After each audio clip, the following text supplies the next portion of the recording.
Bonjour et bienvenue dans un nouvel épisode de India and Global Left. Si vous souhaitez soutenir notre chaîne, pensez à devenir membre YouTube, à nous parrainer ou à faire un petit don via le lien dans la description. Sans plus tarder, permettez-moi d'accueillir notre invité de ce soir, le professeur Fouad Izzadi. Le professeur Izzadi enseigne à l'Université de Téhéran. Professeur Izzadi, bienvenue à nouveau dans India and Global Left. Merci de m'avoir invité. Je vais en venir à mes questions géopolitiques, mais je voulais commencer par vous interroger sur l'impact de la guerre sur l'Iran dans son ensemble. De quelle manière la vie quotidienne des gens a-t-elle été affectée par la guerre?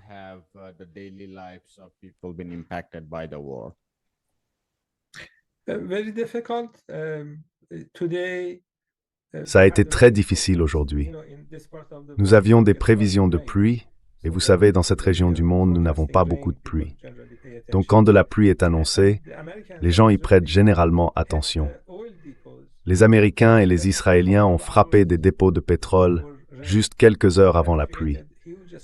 Cela a créé une énorme fumée, et avec la pluie, ça s'est transformé en pluie acide, une pluie noire sur toute la ville. Nos barrages et nos systèmes d'eau sont pollués. Le Croissant Rouge iranien a demandé aux gens de ne pas sortir. Ils ont dit à ceux qui étaient dehors quand la pluie a commencé de se changer et de suivre d'autres instructions.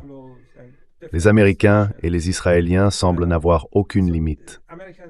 Ils veulent polluer l'eau d'une ville de 15 millions d'habitants. Ils tuent autant de gens qu'ils le peuvent.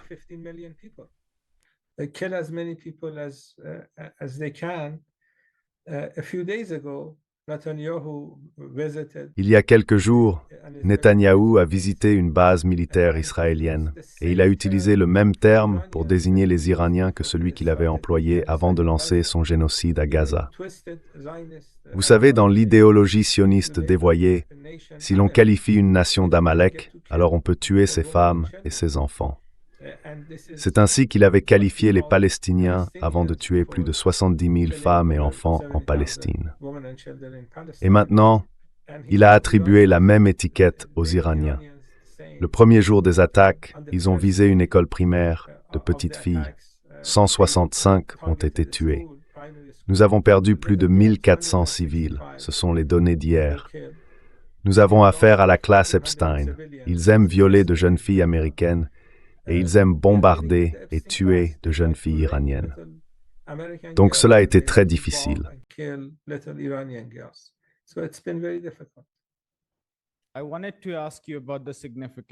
Je voulais vous interroger sur la portée des frappes américano-israéliennes contre les dépôts de pétrole et les installations de raffinage iraniennes.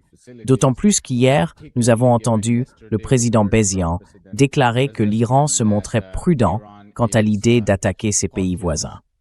Quelle est votre interprétation du message du président Petrescu et quelle est la signification de tout cela, y compris son impact sur l'économie mondiale?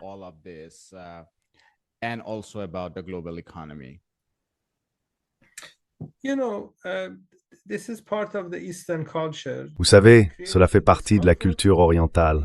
Lorsqu'on crée un malaise, on présente ses excuses. Et comme c'est une guerre que l'autre camp a commencée, mais que nous vivons toujours dans une zone de guerre, il y a aussi de l'inconfort pour les pays voisins. Donc les excuses relèvent de la culture que nous avons ici. Trump a pensé que c'était un signe de faiblesse. Il a publié un message sur Truth Social affirmant que l'Iran s'était excusé, qu'il se rendait. Puis il a déclaré qu'il frapperait de nouvelles cibles, ce qu'il a fait ce matin. Après cela, le président iranien a publié une autre déclaration en réponse à ce qu'a dit Trump, précisant que l'Iran ne se rendait pas. Ainsi, leur objectif est de changer le gouvernement iranien. Ce n'est pas seulement l'analyse d'un professeur iranien.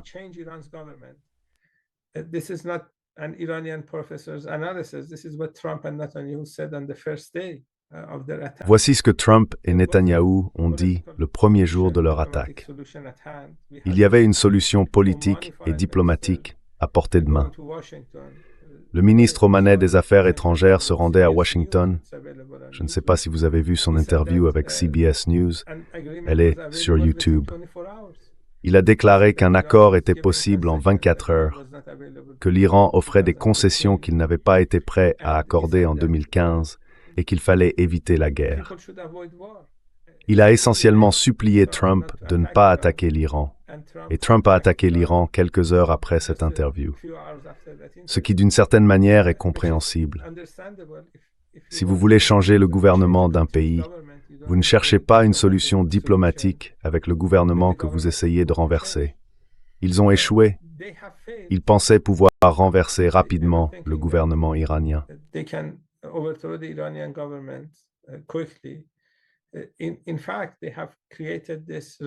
En réalité, ils ont créé cet effet de ralliement autour du drapeau en Iran, comme la dernière fois en juin lorsqu'ils ont attaqué. Netanyahou avait demandé aux Iraniens de descendre dans la rue par millions, et maintenant, ils scandent chaque soir des slogans contre lui et contre Trump. Même ceux qui n'aimaient pas les politiques du gouvernement ne veulent pas envoyer leurs petites filles sans jamais les revoir. Ils ne veulent pas que leurs hôpitaux soient bombardés. Ils ont bombardé au moins 10 hôpitaux. Ils répètent ce qu'ils ont fait à Gaza. Ils ont bombardé chaque école, chaque hôpital. Ils font la même chose en Iran. Les gens n'aiment pas ça. C'était donc insensé de penser qu'ils pourraient rallier une nation à leur cause tout en la bombardant. À quel point peut-on être insensé? Mais c'est ce qu'ils ont fait. Ils vont donc échouer. Ils ne parviendront pas à atteindre leurs objectifs.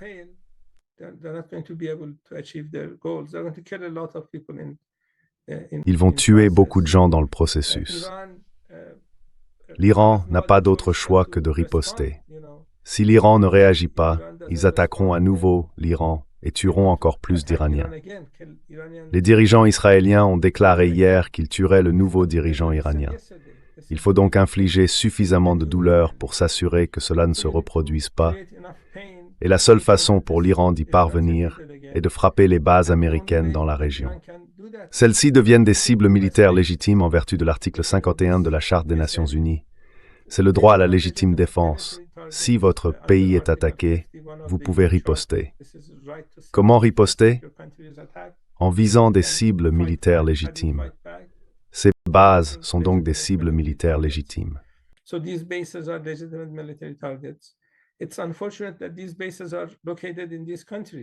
C'est regrettable que ces bases soient situées dans ces pays, mais l'Iran n'a pas d'autre choix.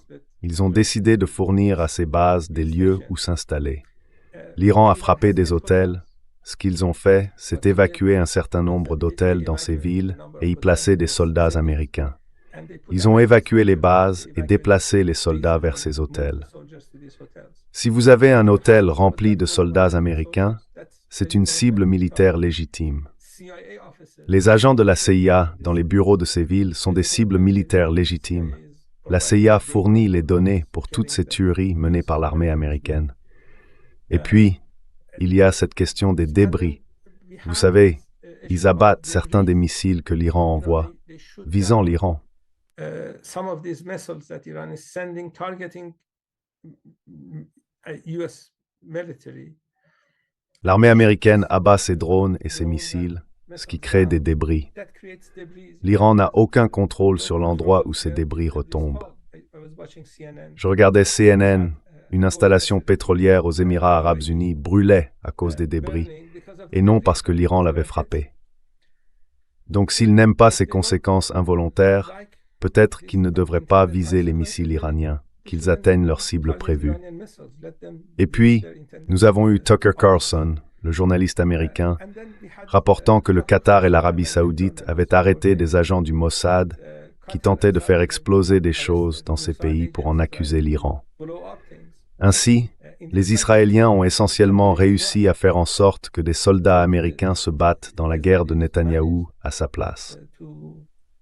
Il veut faire la même chose avec les soldats saoudiens et qataris. Les faire construire sa guerre contre l'Iran à source.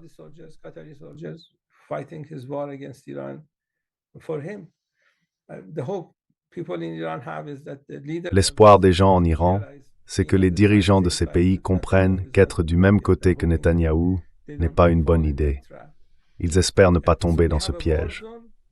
Nous avons donc maintenant une zone de guerre, une guerre qui n'était pas nécessaire. Et cela va avoir, oui, des conséquences économiques internationales. Pour chaque dette, iranienne ou autre, pour chaque dollar que le pétrole devient plus cher, pour toutes les différentes conséquences qu'une grande guerre entraîne, Trump et Netanyahou en sont responsables, car ils auraient pu éviter cette guerre. Ils auraient pu parvenir à un accord avec l'Iran. Et vous savez, cette idée de changer le gouvernement iranien relève simplement du vœu pieux. Ils n'auraient pas dû essayer de faire cela. C'était insensé de lancer ce projet.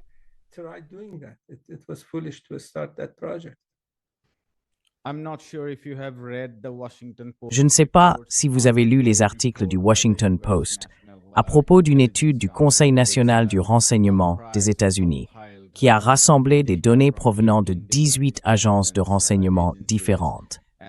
Cette étude affirmait que toute forme d'attaque, une campagne de bombardement ou une frappe de décapitation avait peu de chances de changer le gouvernement en Iran et que la faible opposition ne serait pas en mesure de faire quoi que ce soit. L'attaque a eu lieu malgré cela. Je me le demande.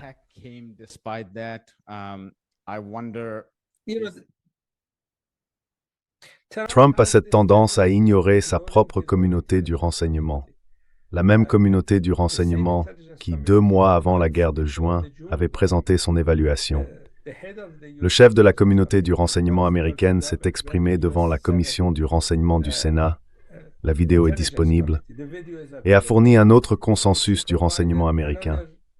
Ce rapport s'appelle le Worldwide Threat Assessment, et il est disponible sur dni.gov. Il y est dit 3 choses au sujet du programme nucléaire iranien. Premièrement, que l'Iran ne possède pas d'armes nucléaires. Deuxièmement, que l'Iran n'a pas de programme d'armes nucléaires. Et troisièmement, que les dirigeants iraniens n'ont pas décidé d'en lancer un.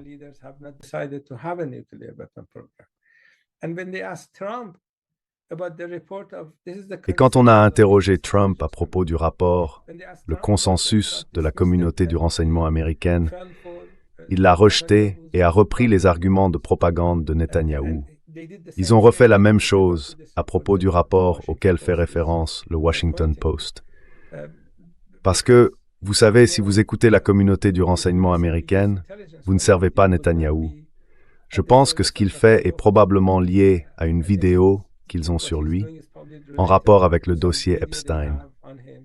Le Mossad a probablement une vidéo de lui en train de violer des petites filles. Il ne s'intéresse pas vraiment à l'évaluation du renseignement. Il s'intéresse à servir ceux qui l'ont fait chanter.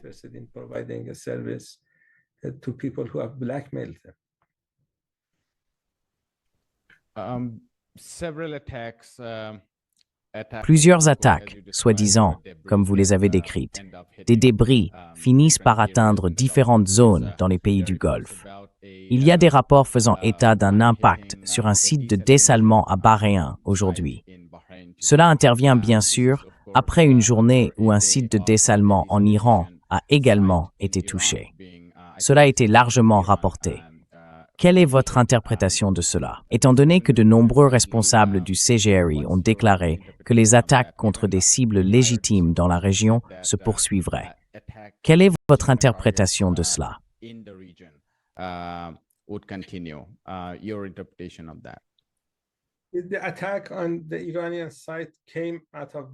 L'attaque du côté iranien est partie de Bahreïn. C'est ce que les Iraniens ont déclaré, que si ces pays permettent aux États-Unis d'attaquer l'Iran, alors l'Iran n'a pas d'autre choix que de riposter. Ils affirmaient ne pas le faire, mais nous avons vu, je crois, le 2e jour de la guerre, des avions américains tomber dans l'espace aérien koweïtien. Et les Koweïtiens ont dit qu'ils les avaient abattus par erreur. Mais la question est, que faisaient-ils dans l'espace aérien koweïtien? Car les Koweïtiens avaient déclaré qu'ils n'y seraient pas autorisés. Donc le fait qu'ils aient été abattus prouve qu'ils s'y trouvaient. Bien que ces pays aient affirmé ne pas vouloir fournir de services aux États-Unis, en pratique, il semble que certains d'entre eux le fassent. Ainsi, si l'Iran se rend compte que cela se produit, cela devient alors une cible militaire légitime, car il faut riposter à l'endroit d'où l'attaque est partie. Et c'est ce que l'Iran a fait. C'était une cible militaire légitime.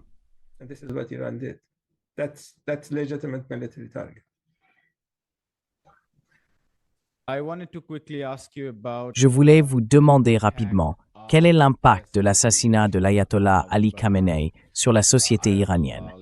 Il y a des informations selon lesquelles son successeur aurait été élu. Quel est l'effet général sur la population iranienne dans son ensemble, ou peut-être même au-delà de l'Iran et dans la région?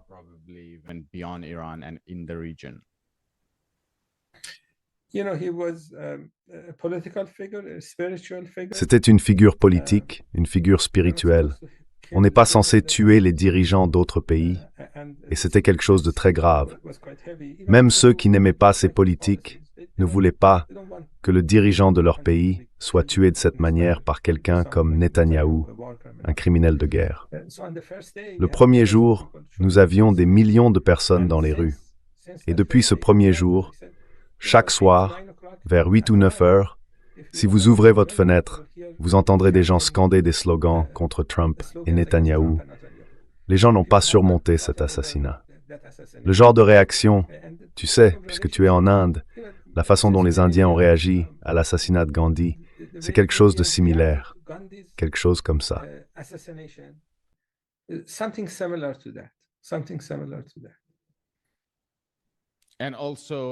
Et au-delà de la région, nous avons vu des manifestations à Bahrain qui ont été réprimées.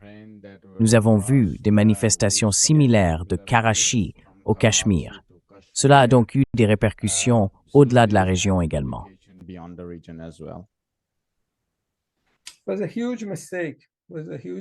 C'était une énorme erreur. C'était une énorme erreur. Vous savez, ce sont des musulmans chiites. Je consultais un rapport de la CIA datant d'il y a environ 50 ans. Certaines personnes disaient que la CIA devrait assassiner l'imam Khomeini, le premier dirigeant de la République islamique. Et puis j'ai vu un analyste écrire une note disant « Ne créez pas un martyr pour les chiites ». Les Américains étaient donc plus avisés il y a 50 ans. Aujourd'hui, ils ont créé un martyr. Et quand on crée un martyr pour cette communauté, ce n'est pas un bon choix politique. Vous verrez les conséquences pendant de nombreuses années.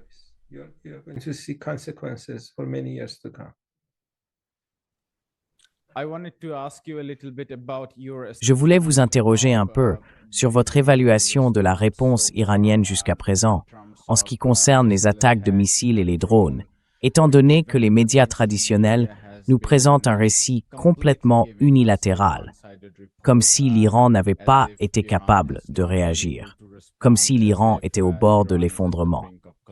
Pourriez-vous donc nous donner une évaluation réaliste de la puissance de frappe de l'Iran en matière de missiles et de drones, ainsi que de la manière dont le pays se prépare à un combat de longue durée?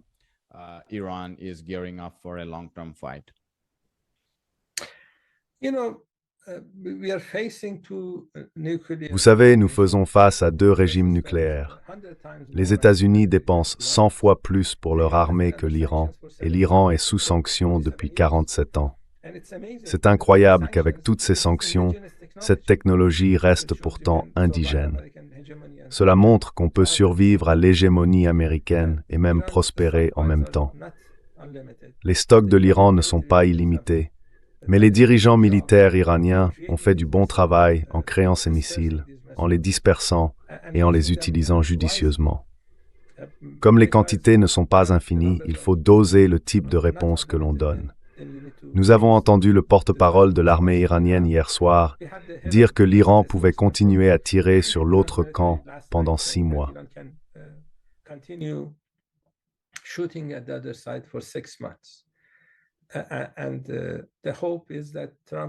L'espoir, c'est que Trump et Netanyahou se rendent compte qu'ils ont commis une erreur. L'espoir, c'est qu'ils s'arrêtent aujourd'hui. Ils le peuvent parce que c'est eux qui ont commencé tout cela. Ils peuvent s'arrêter aujourd'hui, déclarer la victoire et aller semer d'autres troubles. S'ils s'arrêtent aujourd'hui, l'Iran évaluera s'il a infligé suffisamment de souffrance à l'autre camp pour s'assurer que cela ne se reproduise pas. Et si son évaluation conclut qu'il en a fait assez, alors l'Iran s'arrêtera. C'est ainsi qu'on peut mettre fin à tout cela. Mais avec des gens animés d'une logique génocidaire, je ne suis pas très optimiste quant à leur capacité à faire ce qu'il faut, car ils n'avaient pas besoin de déclencher cette guerre au départ.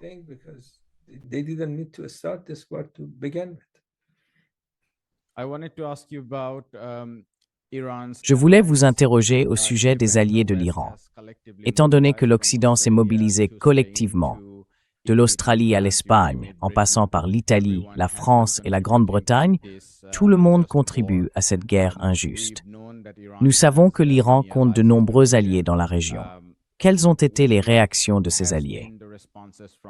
Certains commentateurs pro-iraniens semblent frustrés, en particulier à l'égard des alliés irakiens, les sadristes, qui avaient eu une réaction héroïque pendant l'occupation, en résistant à la présence américaine après 2003. Ils affirment que les sadristes ne se sont pas montrés assez coopératifs. Quelle est votre évaluation du rôle des alliés de l'Iran jusqu'à présent?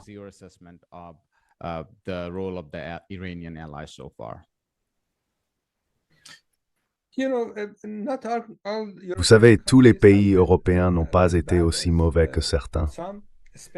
L'Espagne, par exemple, le Premier ministre espagnol n'a cessé de répéter qu'il s'agissait d'une guerre illégale.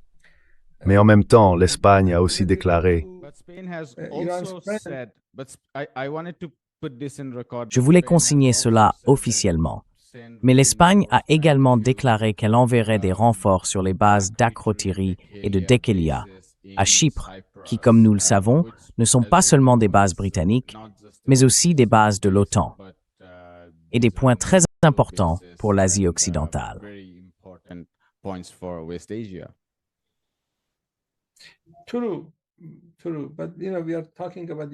C'est vrai, c'est vrai.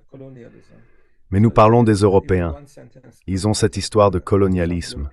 Donc si nous obtenons ne serait-ce qu'une bonne phrase de la part d'un politicien européen, c'est déjà quelque chose. En ce qui concerne les amis de l'Iran, ils ont beaucoup fait et ils ont subi beaucoup de pression. Vous savez, les États-Unis tuent et bombardent des gens en Irak depuis 9 jours, depuis le début de la guerre. Au Liban, c'est la même chose.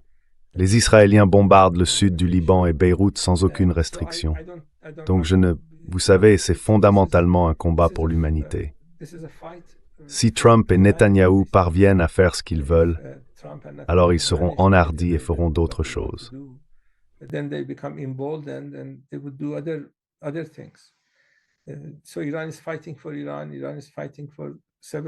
Donc l'Iran se bat pour l'Iran, l'Iran se bat pour le monde civilisé, et ces organisations font de leur mieux. Ce que nous espérons, c'est que les gens du monde entier comprennent qui sont Trump et Netanyahou. Ce sont des fascistes. Ils se livrent à des comportements criminels majeurs. L'opinion publique est importante. La sympathie envers l'Iran est importante. Les gens doivent comprendre que ce genre de chaos et de meurtre ne doit pas triompher.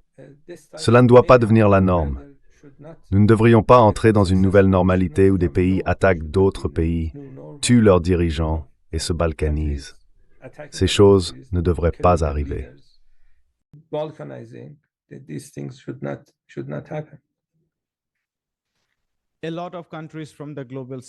De nombreux pays du Sud global ont exprimé leur solidarité avec l'Iran.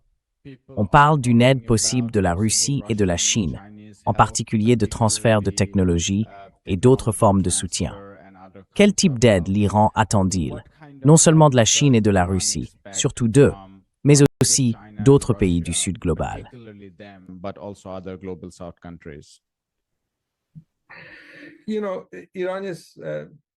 Tu sais, l'Iran se bat aussi pour la Chine. L'une des raisons pour lesquelles ils veulent l'Iran, c'est qu'ils veulent dominer totalement l'Asie de l'Ouest. Ils n'ont actuellement aucun levier contre la Chine. Trump pensait pouvoir utiliser les droits de douane, mais après la décision de la Cour suprême, ce n'est plus possible. La Chine obtient plus de 50% de son pétrole et de son gaz du Golfe Persique. Ils pensent que s'ils parviennent à prendre complètement le contrôle de cette région, ce serait un levier qu'ils n'ont pas encore. Pour l'instant, ils ne font pas pression sur l'Arabie saoudite ou le Qatar pour la vente de pétrole à la Chine, car cela augmenterait la valeur du pétrole iranien. Mais s'ils parviennent à s'emparer du pétrole iranien, ils s'assureraient que ce levier soit utilisé contre la Chine.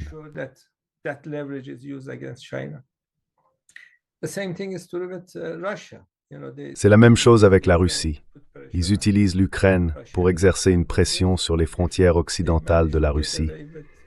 S'ils parvenaient à réaliser leur plan pour l'Iran, ils utiliseraient un Iran désintégré comme point d'appui pour faire pression sur la frontière sud de la Russie. Quand on regarde la carte, on voit la Turquie, qui est membre de l'OTAN, on voit l'Iran, l'Afghanistan et la Chine dans les régions méridionales de la Russie. L'Iran devient donc important pour de nombreuses raisons, notamment commerciales. Et ces pays en sont conscients. Il y a en Iran des gens qui espéraient pouvoir en faire davantage. Ils font déjà certaines choses, ils ne sont pas indifférents. Mais compte tenu de la gravité de la situation, on espère qu'ils en feront plus.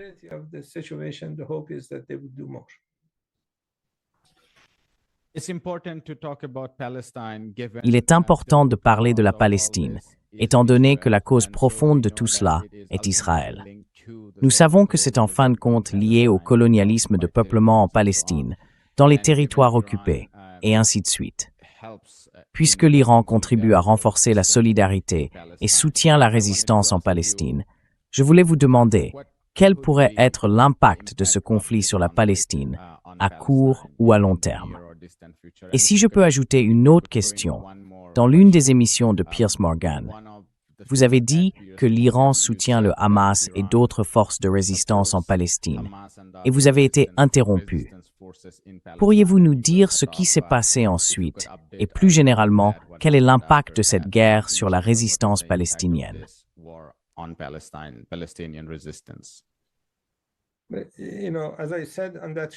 Comme je l'ai dit dans cette émission, c'est à la fois un honneur et une responsabilité pour l'Iran de soutenir la Palestine, y compris les mouvements de résistance palestiniens. Ce sont des combattants de la liberté qui essayent de récupérer leurs terres. C'est légal selon le droit international. Il est illégal d'occuper les terres d'autrui, et s'ils veulent les récupérer, ils peuvent recourir à la force militaire pour le faire. L'Iran continue de soutenir la cause palestinienne. Depuis de nombreuses années, les Américains disent aux dirigeants iraniens « Si vous réduisez votre soutien à la Palestine, nous lèverons les sanctions et ouvrirons le commerce avec vous, et ainsi de suite. » Même aujourd'hui, Trump dit que si vous avez des dirigeants qui sont amicaux envers Israël, alors il mettra fin à la guerre. Il veut voir des dirigeants iraniens bien disposés envers Israël. Mais les dirigeants iraniens ont décidé, il y a de nombreuses années, que le soutien à la Palestine devait rester un élément majeur de la politique étrangère de l'Iran.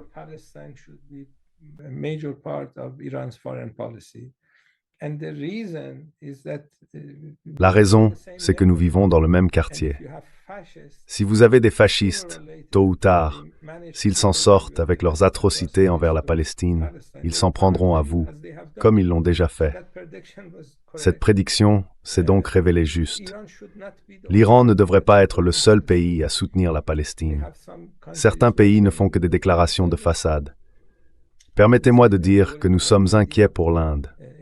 La visite du Premier ministre indien en Israël n'était pas une bonne idée, compte tenu de l'histoire de l'anticolonialisme en Inde. Se rapprocher trop d'une personne mise en accusation par des tribunaux internationaux pour crimes de guerre n'est pas une bonne idée. Certains pays soutiennent Israël, d'autres s'y opposent, mais se contentent d'en parler sans agir réellement. Il est difficile pour les Iraniens et les Yéménites de porter seuls le fardeau du soutien à la Palestine. Ils ont également fait du bon tennis. Mais l'espoir que nous avons, c'est que les personnes qui soutenaient la Palestine au niveau international devraient désormais soutenir l'Iran avec la même intensité. Car s'ils parviennent à prendre le contrôle de l'Iran, on peut être certain que la cause palestinienne sera définitivement perdue. La raison pour laquelle la cause palestinienne est encore vivante, c'est grâce à la résistance héroïque des Palestiniens et au soutien qu'ils ont reçu de l'Iran. Donc, s'ils se débarrassent de l'Iran, ils pourront se débarrasser de la Palestine bien plus rapidement.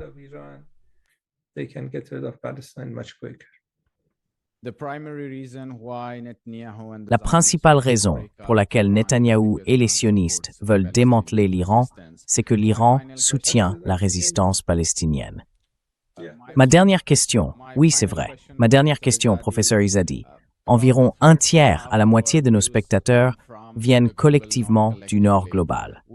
Nous avons vu un immense élan de soutien venant des populations du Nord global, non pas de l'establishment, en faveur de la résistance palestinienne et de la solidarité pendant le génocide.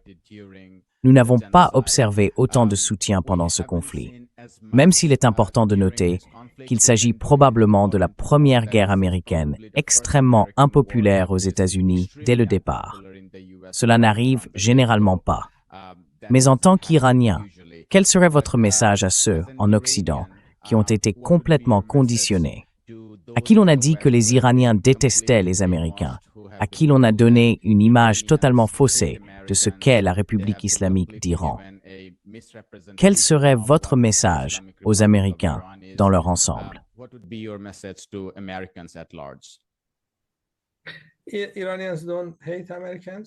Les Iraniens ne détestent pas les Américains. Vous savez, nous recevons des visiteurs des États-Unis en Iran et je vous encourage à leur parler. Les Iraniens sont généralement parmi les gens les plus aimables, hospitaliers, sans animosité envers les Américains. Leur animosité vise la politique étrangère des États-Unis.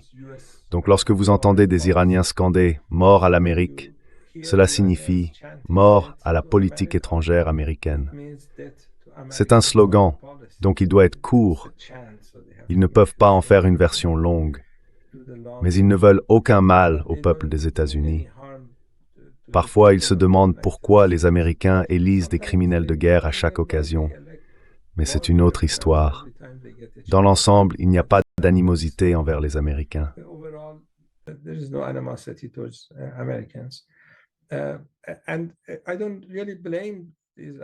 Et je ne blâme pas vraiment ces Américains d'avoir des réserves à propos de l'Iran, car les médias américains sont largement contrôlés par le lobby sioniste, les intérêts sionistes.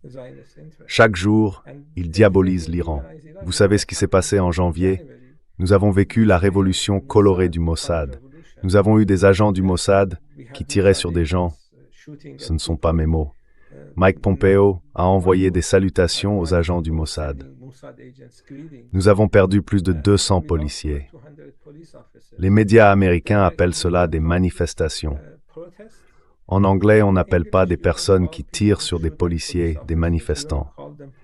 Si quelqu'un tire sur des policiers aux États-Unis, on ne les appelle pas des manifestants.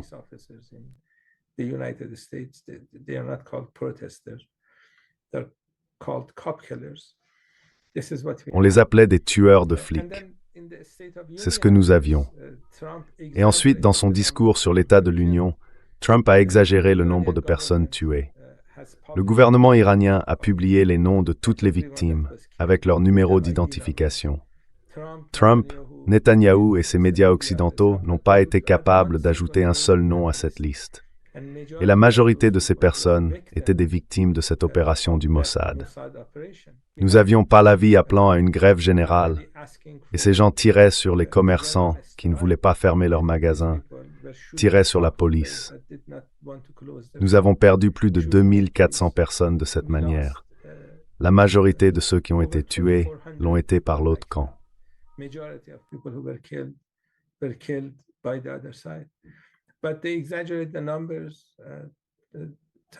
ils ont exagéré les chiffres.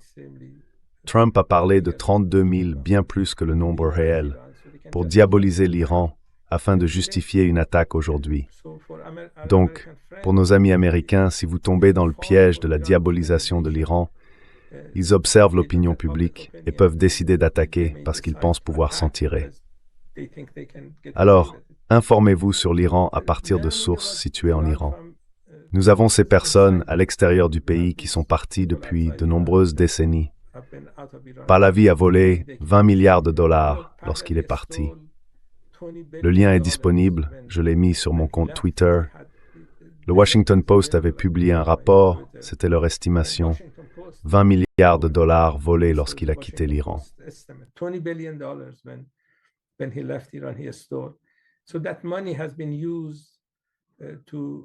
Cet argent a donc été utilisé pour financer ces organisations qui diffusent de fausses informations et organisent des rassemblements. Comment peut-on être en faveur d'attaquer son propre pays? Nous avons des gens qui se réjouissent parce que les États-Unis attaquent leur pays. Comment pouvez-vous faire cela? Cela n'a aucun sens. Même si vous n'aimez pas vos proches en Iran, vous ne souhaitez pas leur mort. Les Israéliens et les Américains tuent des gens sans distinction. Notre espoir réside donc dans les prières des gens, la solidarité et la découverte de l'Iran tel qu'il est réellement, pas à travers le prisme des médias d'entreprise, ni celui des chaînes palavistes, ni celui de Netanyahou ou de Trump.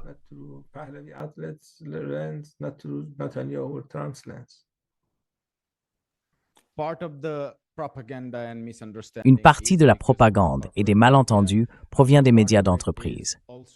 Mais une autre partie résulte aussi d'une incompréhension totale ou simplement d'un manque de connaissance de la société iranienne en Occident. Par exemple, la violence armée, les émeutiers de ces jours-là. Tout cela n'est pas pleinement compris, compte tenu de la culture des armes et de la violence armée en Occident, en particulier aux États-Unis. Même un chroniqueur d'Al Jazeera a déclaré que le type d'émeute que nous avons observé était très inhabituel dans la société iranienne. Je veux dire, les gens ne se promènent pas en tirant, ce n'est pas dans la culture. Mais pour l'Américain moyen, ce n'est pas très inhabituel.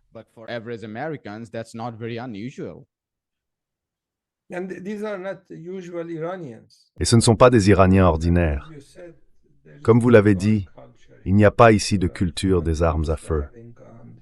Les gens n'ont pas l'habitude d'en posséder.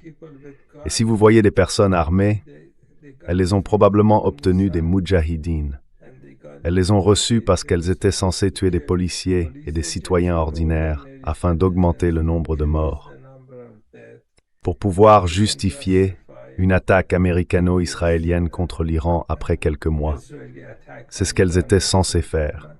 Elles n'ont pas réussi à atteindre les chiffres que Trump voulait, mais elles ont tué beaucoup de gens au passage.